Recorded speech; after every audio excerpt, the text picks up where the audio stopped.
Olá pessoal, tudo bem? Para quem não me conhece, eu sou o Nery Júnior, coordenador do movimento Acorda Sociedade. Se você ainda não é inscrito neste canal, aproveite já para se inscrever e receber os nossos vídeos. A partir de agora nós vamos estar mais próximos das redes sociais e se comunicando por meio desse canal YouTube, para dar informes, explicar o andamento da reforma administrativa, trazendo pessoas para participar do debate sobre a reforma administrativa. E este canal ele se propõe a ser um meio de comunicação, de informação, né, e de contraponto, coisas que vocês não vão ver na Globo, né, na grande mídia, né, que inclusive vocês observam que estão avaliando certamente a mídia tendenciosa, né, que não permite um contraponto em relação à agenda da reforma administrativa. Pois bem, nós temos algumas ações em curso que são importantes, né, do movimento Acorda Sociedade, sempre na questão da segurança jurídica. E o MAS, ele não trabalha apenas para defender interesses de classes. Não. O MAS ele trabalha para defender interesses da sociedade. E isso está materializado em todas as ações legislativas que nós temos em curso no Congresso. Exemplo, o movimento ele luta por segurança jurídica em matéria previdenciária. Nós defendemos um aperfeiçoamento da nossa Constituição para fazer aquilo que os europeus já fizeram, que é garantir a segurança legítima, a proteção da confiança legítima em matéria previdenciária. No Brasil, o Estado muda as regras do jogo de forma unilateral, desrespeitando qualquer expectativa de direito. Então nós queremos aperfeiçoar nossa Constituição para que os trabalhadores brasileiros eles não sejam prejudicados por calotes futuros. Então essa é uma das razões da nossa luta dentro do Congresso Nacional, a aprovação da PEC 407 de 2018, que trata do princípio da confiança em matéria previdenciária. Uma outra PEC também de autoria nossa é que a PEC que veda edição de medidas provisórias em matéria trabalhista e previdenciária. Nós entendemos que temas sensíveis como esse, eles não devem ser objeto, né, de medida provisória. Tudo que for para retirar direitos e afetar direitos dos trabalhadores, seja na esfera trabalhista ou na esfera previdenciária, por ser tema sensível, isso deve ser objeto de um projeto de lei. E se o chefe do Poder Executivo achar que retirar direitos e prejudicar os trabalhadores, sejam eles da iniciativa privada do setor público, ele que peça urgência no projeto. Agora, o que não dá é para a gente dormir com uma legislação e acordar com outra. Então, nós estamos lutando também pela vedação das medidas provisórias em matéria trabalhista e previdenciária. E espero que o Congresso Nacional se sensibilize para esse tema, que é um tema sensível, né, e reconheça a importância do seu papel enquanto poder legislativo. Além disso, nós também estamos atuando pela aprovação do fim do foro privilegiado. O problema do Brasil é, em primeiro lugar, corrupção. Em segundo lugar, a impunidade.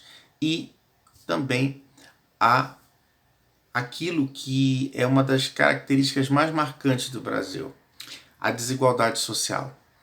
O Brasil é um país extremamente desigual. E essa desigualdade ela se reflete em todos os segmentos da sociedade. A começar, por exemplo, pela injustiça fiscal, onde os pobres são os que mais pagam impostos no Brasil.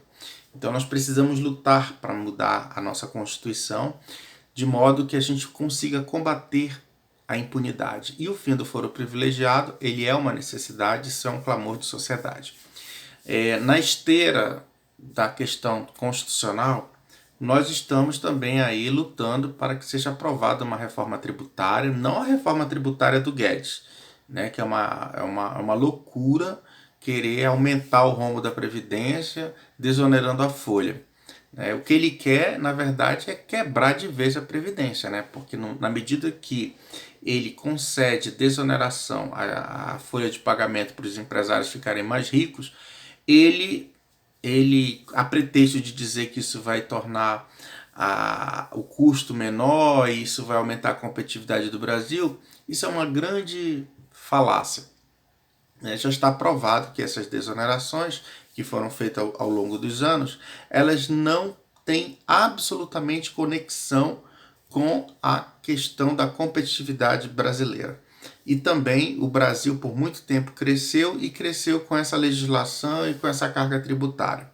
Portanto, o que se pretende fazer com a reforma tributária do Guedes é realmente aumentar o rombo da Previdência, porque na hora que você desonera a folha, é menos dinheiro que entra, cai a receita da Previdência. Então, à medida que cai a receita da Previdência, evidentemente que aumenta o déficit. Então, o que ele quer é gerar déficit para a Previdência. E nós somos contra. Com relação à questão tributária, nós entendemos que nós precisamos sim simplificar, mas ela não pode ser uma reforma tributária apenas para simplificar. Tem que ser uma reforma tributária para melhorar, né?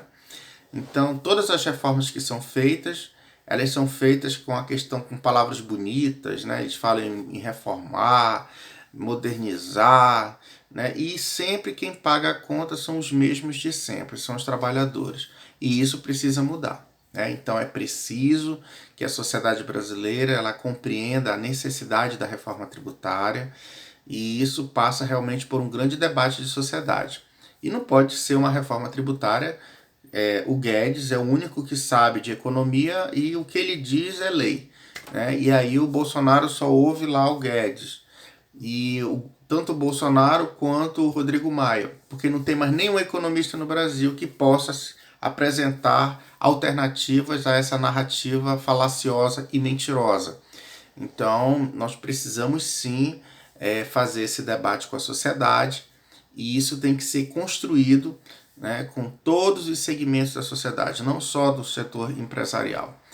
Então, nós estamos lutando aí pela reforma tributária, nós devemos discutir sim uma tributação em relação às transações digitais e eu vou explicar para vocês o que é que seria importante defender.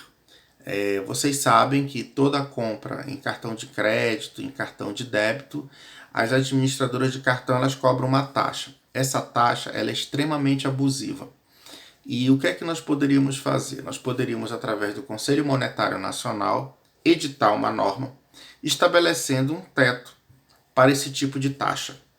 Então, essa taxa, quem paga é o empresário, é o comerciante. Então, quando você vai com seu cartão e você paga no seu cartão, o comerciante que lhe vendeu a débito ou a crédito, ele vai pagar uma taxa para a administradora do cartão. E como eu falei, essa taxa ela é extremamente abusiva.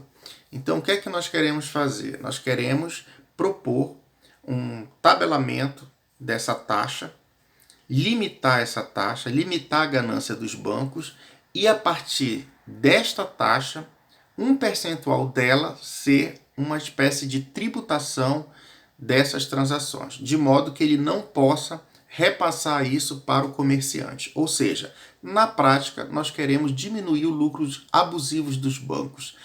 Então, ao invés de ir, por exemplo, 2% da operação direto para enriquecer a administradora do cartão, vai só 1,5%, porque 0,5% seria esse tributo. Ou seja, não vai existir imposto em cascata, que é isso que a elite questiona.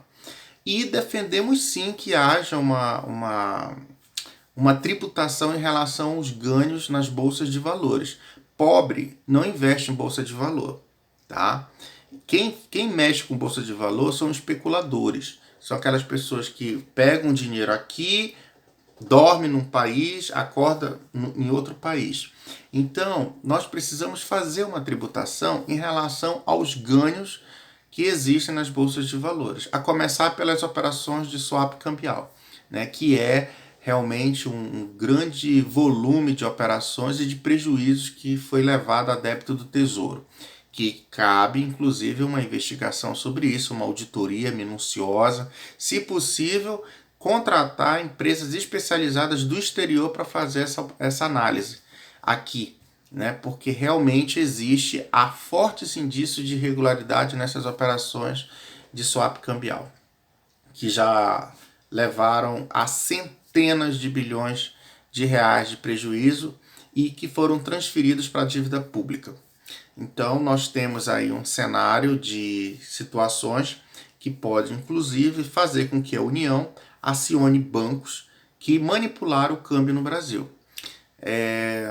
Então, nós temos aí esse cenário da reforma tributária, que é realmente importante e necessário para o país.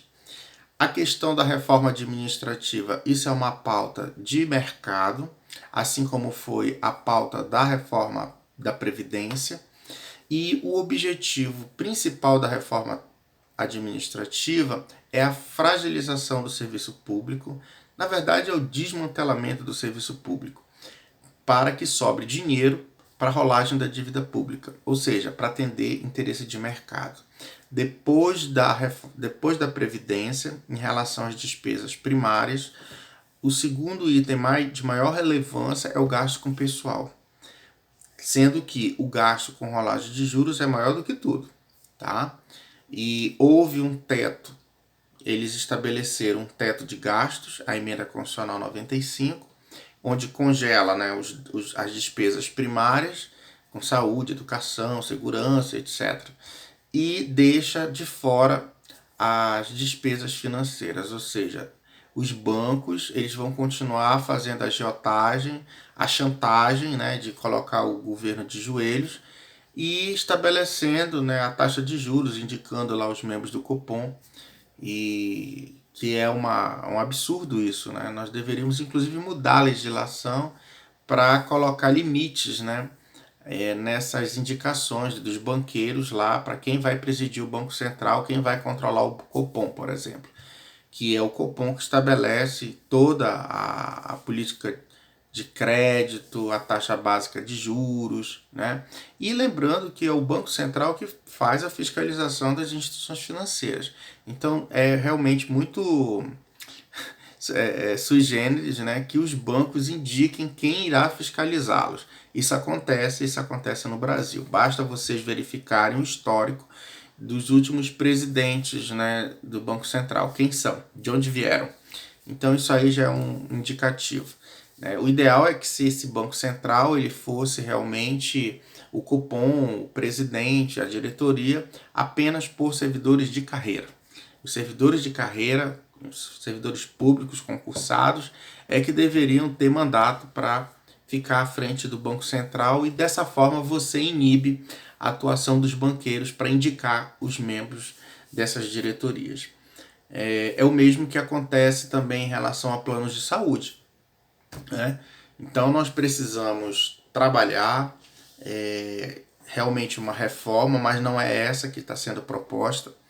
Existem questões realmente muito importantes, estruturais, e que o Brasil precisa avançar, né?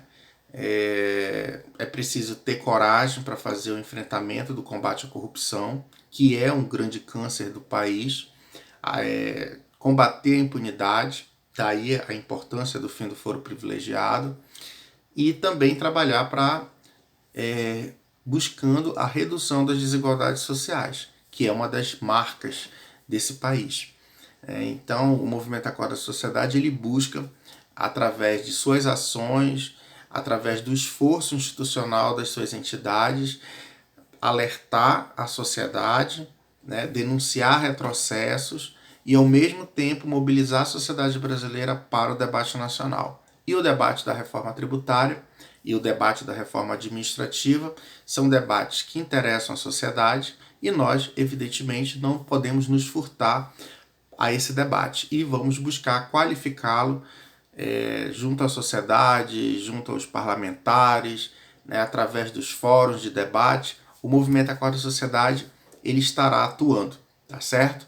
E isso é o que eu queria dizer para vocês e que nós vamos iniciar agora uma campanha em defesa do serviço público. E espero que os servidores públicos apoiem o Movimento Acorda Sociedade, porque nós realmente vamos necessitar do apoio de vocês. Muito obrigado.